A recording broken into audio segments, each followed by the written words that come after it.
Good morning. Welcome back to the one and only Bob. We are still kind of getting the lay of the land with him and Julia and George and Sarah, and getting close, I think, to meeting Ivan and Ruby. So it's mid morning, still pretty early. There aren't many visitors around yet. We got a meeting in 20, George tells a couple workers, Hank and Sonia, who groan. Just a quick one, going over contingency plans one last time in case there's any flooding. So remember, there's a hurricane coming. During the last hurricane, a small part of the park flooded, mostly near Reptileville. George helped move cages. He came home smelling like cottonmouths and copperheads. It was all I could do not to barf. Weather Service just issued a tornado watch, Hank says. I thought we were having a hurricane, Julia says. We are, Gus, but sometimes tornadoes are spawned during hurricanes, George explains. Julia frowns. But a watch means maybe, not for sure, right? Yeah, but I want you to head home, George says, just in case. Please, Dad, just 10 minutes, Julia says. She's using a special voice she reserves for moments when she really, really, really wants something from her parents. Let's let the whining voice. I guess kids manipulate their moms and dads the same way dogs manipulate humans. I don't know, George begins. I promise, Bob. I figure that's my cue to pop my head out and look adorable. So I do. Hey, Bob, says Hank. Sonia reaches over and scratches my ears. I'm pretty popular around the park. I give George my best puppy eyes and he caves. 10 minutes tops, he says. Meet me back here. Puppy eyes. Works every time. Here's how I figure puppy eyes got their start. Cave humans were sitting around a fire wearing mammoth fur and grunting about how there was nothing on TV because TV hadn't been invented yet.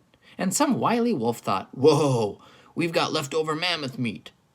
And he probably whimpered and cowered and did a tummy display and looked pathetic enough that Mr. Oog finally tossed him a bone.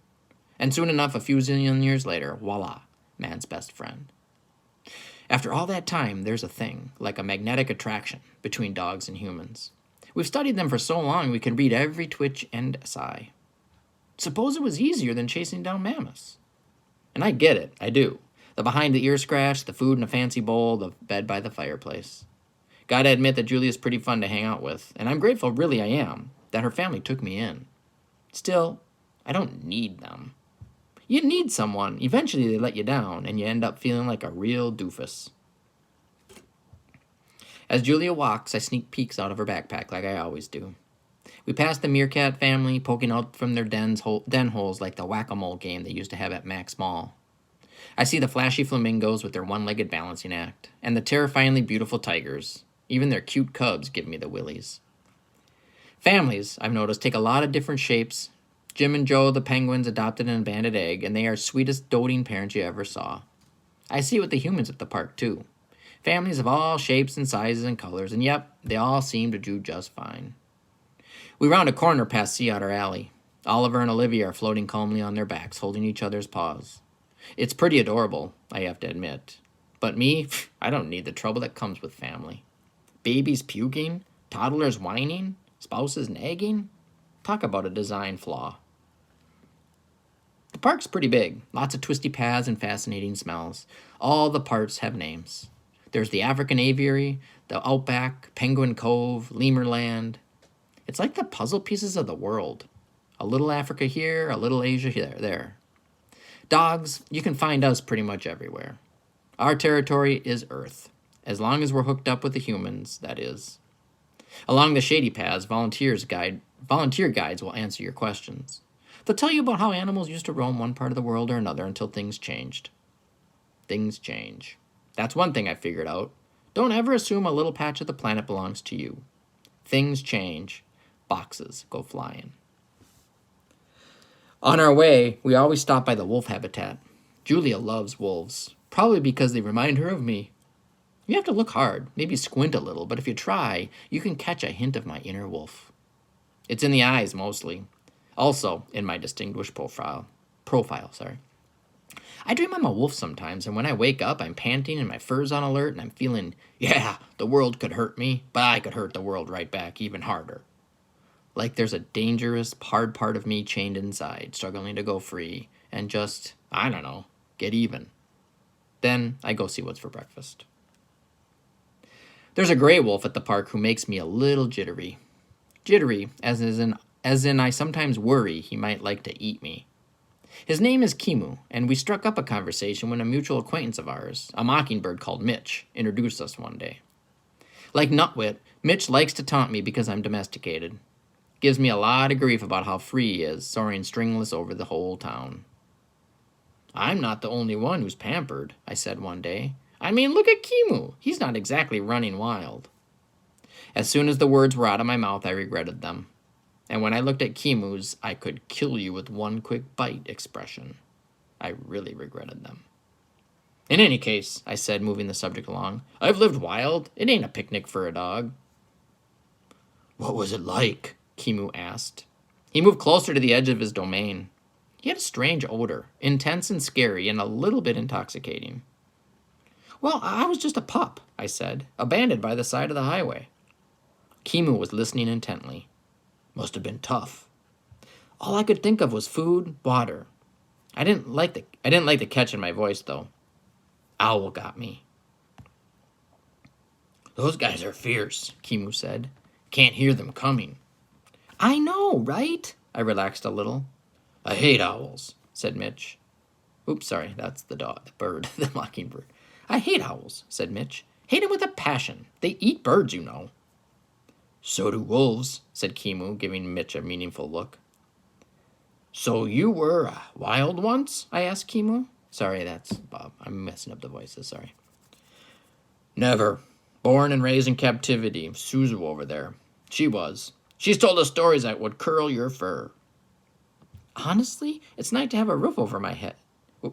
It's tough out there, man. Really tough. I suppose, said Kimu. I looked at him and for the first time wondered if I really did have any wolf in me. He was a majestic animal with teeth that could shred a tree trunk. I am also majestic, but more portable, with teeth that could mangle a pencil with enough time and effort. Hey, Bob, Mitch said. Do dogs howl the way wolves do? Of course we do.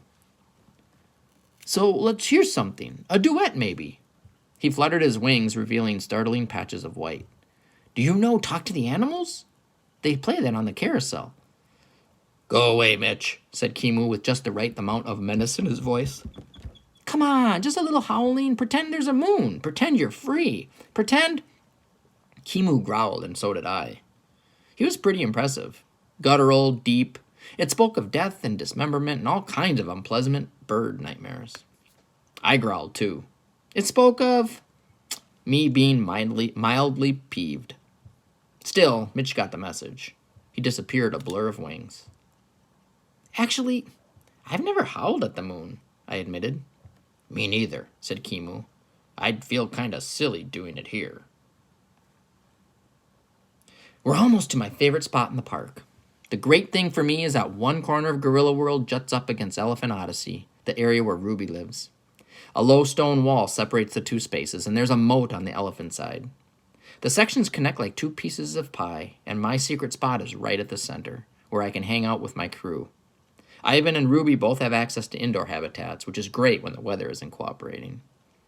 The indoor space for gorillas ain't bad. I call it the Gorilla Villa. It has tons of ropes and hammocks and branches to climb. Humans must watch through a thick wall of glass while the young gorillas run around like kids at recess. But whenever Julie and I visit, we can always find Ivan and Ruby outside. We trudge up a little rise, though it isn't much of a hill. We live in a pretty flat part of the world. From there, I can see just about everything. The park, the parking lot, the creek. Far beyond that, every now and then, I can even catch a glimpse of the ocean. My secret place is a little hard to get to, right near the keeper's shed, nicely hidden by trees and bushes. Under a big magnolia tree, there's a bench shaped like a gorilla holding out his arms. Julia likes to sit there and draw.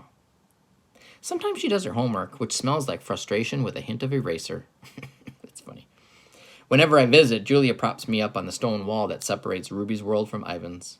Visitors can't see me, and the keepers pretend not to see me. If they caught any other dog there, he'd be out in a heartbeat. But Ivan and Ruby and I have a history. I make them happy. I'm what you call enrichment. Sorry. At the park, they try to keep the animals engaged with surprises and challenges and changes to their environment. That's what enrichment is all about. The gorillas get watermelons to demolish and boxes to hide in and markers for drawing. The elephants get sprinklers and flavored water and elephant-sized rubber balls. Not exactly like a day in the real jungle, of course, but the keepers try as hard as they can to make life interesting. For Ivan and Ruby, I'm the ultimate enrichment. I'm their best pal. Julia takes me out of her backpack and I settle onto the wide stone wall. It's my fave place on the planet because it means I can see Ivan and Ruby. But I also kind of hate it. Walls will do that to you.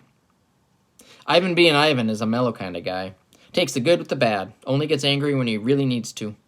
When I complain about the walls at the park, he says, walls keep the animals in, but they also keep the bad guys out. Of course, gorillas don't have a whole lot of bad guys to deal with. Elephants either. So humans step in to fill the void. Dogs? Sometimes it feels like we have enemies galore. Everyone wants a piece of us. Humans treat us badly. Cars really have it in for us. We even get eaten by coyotes, which is kind of like having your cousin invite you over for dinner, then inform you you're the main course. Although, I'd probably just be an appetizer. Anyways, after those 27 years stuck in a mall, Ivan is one of those glass half full kind of guys when it comes to the walls surrounding him. Glad to be with the others of his kind, cared for by the smart and loving humans. I am more of a water bowl of power half empty kind of guy. Every time I leave Ivan and Ruby, I am painfully aware that I can leave. Ivan's address is Gorilla World. Ruby's address is Elephant Odyssey. It's kind of how we feel a little bit, right? We're stuck kind of in a holding pattern in our house for now.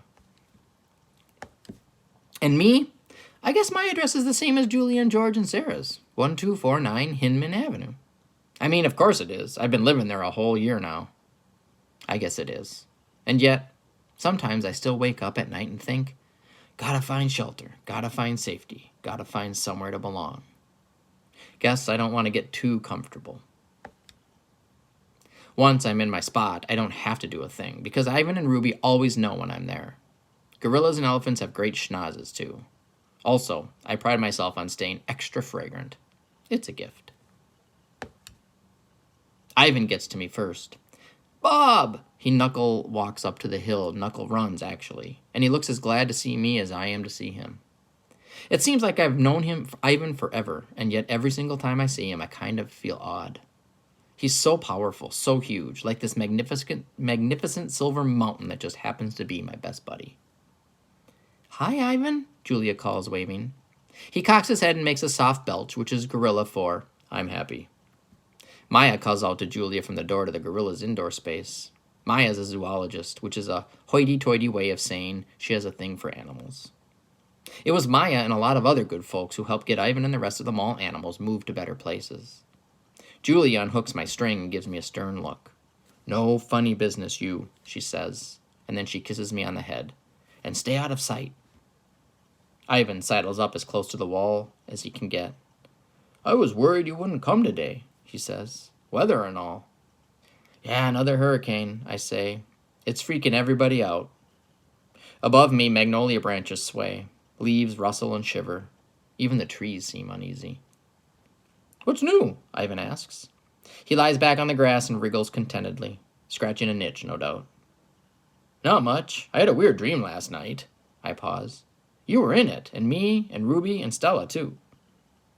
Ivan gazes at the darkening sky. Stella, he says. Now there's a great friend. Classiest elephant you'll ever hope to meet.